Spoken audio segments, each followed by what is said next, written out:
नमस्कार। हिंदी की कक्षा में आप सभी का स्वागत है। प्यारे बच्चों, आज हम भगवान के डाकिए कविता के बहुविकल्पीय प्रश्नों पर चर्चा करेंगे। तो चलिए शुरू करते हैं। भगवान के डाकिए नामक कविता के कवि का क्या नाम है? विकल्प हैं रामधारी सिंह दिनकर, सूर्यकांत त्रिपाठी निराला, अरविंद कुमार सिंह या कामता नाथ। प्यारे बच्चों, भगवान के डाकिए नामक कविता के कवि का नाम है रामधारी सिंह दिनकर। अगला प्रश्न है, किनकी लाई हुई चिट्ठियाँ पेड़ पौधे, पानी और पहाड़ बाँचते हैं? विकल्प हैं डाकिए की, अधिकारी की, पक्षी और बादल की या दूत की। प्यारे बच्चों, पक्षी और बादल की लाई हुई चिट्ठियाँ पेड़ पौधे, पानी और पहाड़ बाँचते हैं। अगला प्रश्न है, पक्षी और बादल की चिट्ठियों को कौन नहीं समझता? विकल्प हैं वृक्ष, पहाड़, पानी या मानव। प्यारे बच्चों, पक्षी और बादल की चिट्ठियों को मानव नहीं समझता। अगला प्रश्न है, मनुष्य पक्षी और बादल की चिट्ठियों से केवल क्या समझ सकता है?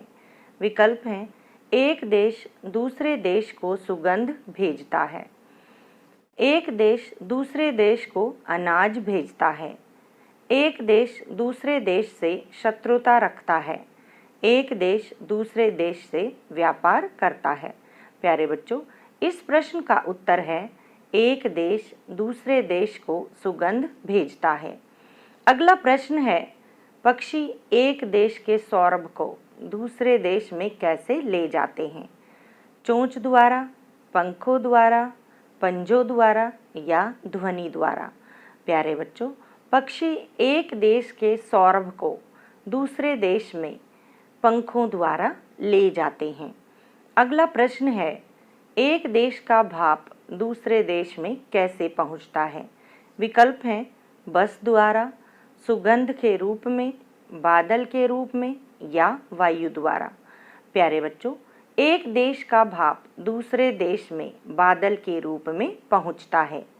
अगला प्रश्न है, भगवान के डाकिए कविता का प्रमुख संदेश क्या है? विकल्प हैं देशभक्ति, विश्व बंधुत्व की भावना, सामाजिक जागृति या दहेज विरोधी भावना। प्यारे बच्चों, इस प्रश्न का उत्तर है विश्व बंधुत्व की भावना। अगला प्रश्न है, भगवान के डाकिए पाठ साहित्य की दृष्टि से क्या है? विकल्प हैं कविता, नाटक, कहानी या निबंध। प्यारे बच्चों, इस प्रश्न का उत्तर है कविता। अगला प्रश्न है, कविता में बाँचने शब्द का क्या अर्थ है?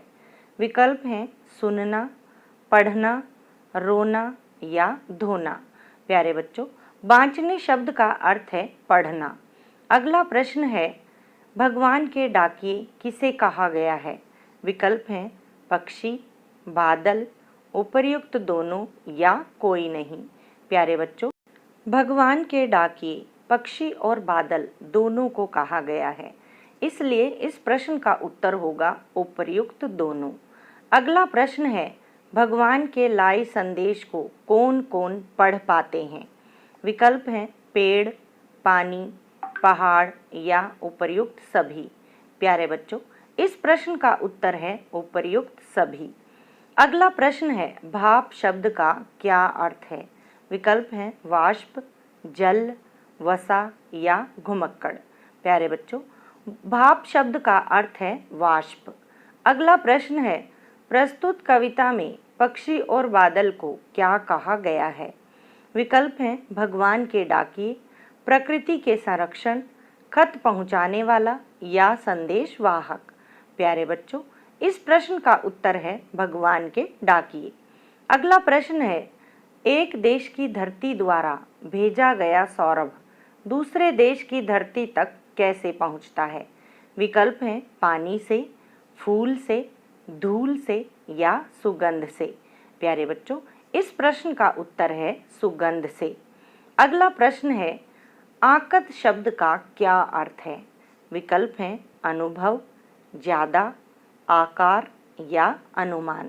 प्यारे बच्चों, इस प्रश्न का उत्तर है अनुमान।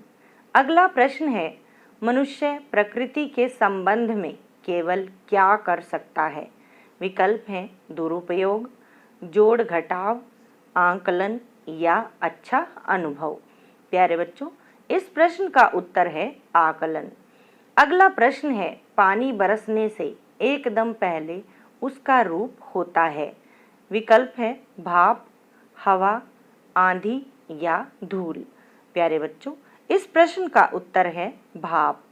अगला प्रश्न है, सौरभ शब्द का क्या अर्थ है? विकल्प है बदबू, खुशबू, सुरंग या दुर्गंध। प्यारे बच्चों, सौरभ शब्द का अर्थ है खुशबू। अगला प्रश्न है, तिरता शब्द का क्या अर्थ है? विकल्प है बहना, रोना, सोना या तैरता। प्यारे बच्चों, तिरता शब्द का अर्थ है तैरता। अगला प्रश्न है, भगवान के डाकिए कविता का भाव स्पष्ट करो। विकल्प हैं पक्षी और बादल भगवान के डाकिए हैं। मनुष्य को भेदभाव से उठकर वसुधैव कुटुंबकम की भावना को आत्मसात करना चाहिए। मनुष्य को सभी का ध्यान रखना चाहिए। मनुष्य को पक्षियों से कुछ सीखना चाहिए।